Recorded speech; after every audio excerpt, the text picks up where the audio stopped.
Bonjour, aujourd'hui on va se plonger dans une histoire. Une histoire courte mais d'une puissance assez surprenante.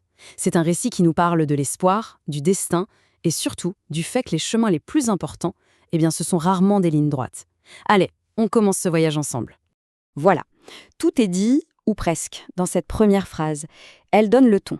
L'idée, elle est à la fois toute simple et incroyablement profonde.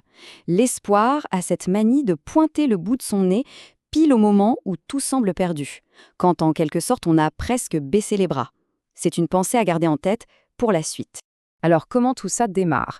Eh bien ça commence par un tout petit quelque chose, une lueur qui vient de très très loin. On n'est pas du tout dans un début spectaculaire ou grandiose, non, c'est bien plus subtil que ça. C'est une simple communication qui va pourtant absolument tout changer. Et cette lueur, la voici. C'est une lettre. Mais attention, ce n'est pas juste un morceau de papier. Le texte le décrit comme un véritable appel discret à la vie. C'est comme une invitation, une possibilité qui traverse les frontières pour arriver pile là où on l'attendait. Et c'est là, avec ces quelques mots, que tout le mécanisme de l'histoire se met en marche. Et qu'est-ce qu'elle raconte, cette lettre? C'est là qu'on touche au cœur du sujet. Il ne s'agit pas d'une demande administrative, loin de là. C'est une histoire profondément humaine. Celle d'un enfant né dans des conditions compliquées. On y sent la force de ces femmes qui veillent sur lui. Et surtout, il y a cette volonté farouche, ce refus que la vie s'éteigne. C'est ce récit brut et fragile qui va allumer la toute première étincelle d'espoir. Bon, cette petite étincelle est là. Mais comment est-ce qu'elle devient un vrai feu? C'est ce qu'on va voir maintenant. L'espoir n'est plus seulement une idée lointaine. Non, il commence à prendre corps, à s'ancrer dans la réalité, et même à réorganiser complètement le quotidien. Et ce processus est fascinant. D'abord, des images se forment dans la tête, puis des visages se dessinent. Et l'étape cruciale, la vie de tous les jours qui commence à tourner entièrement autour de cette promesse d'avenir. Le futur n'est plus une vague notion, il devient le centre de gravité du présent. Et là, on arrive à un point de bascule émotionnelle très fort. Ce qui était lointain et abstrait devient, et je cite, intensément présent. On a ce sentiment palpable que ça y est, l'avenir si longtemps attendu est enfin à portée de main. L'anticipation est vraiment à son comble. Mais bien sûr, quand tout semble parfait, c'est souvent là que les choses se corsent. Le destin parfois adore prendre des détours. Et c'est exactement ce qui arrive maintenant. Un virage à 180 degrés. Brutal, totalement imprévu, et qui va tout remettre en question. Juste avant le choc, il faut imaginer la scène.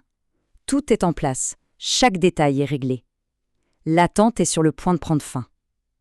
On est dans un état de certitude quasi absolue. Et là, patatras. Une nouvelle tombe. D'un coup, tout s'arrête. Net.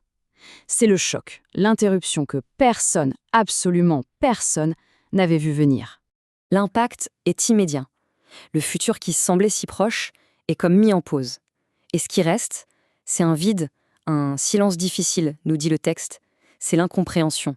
C'est le moment où l'espoir est mis à sa plus rude épreuve.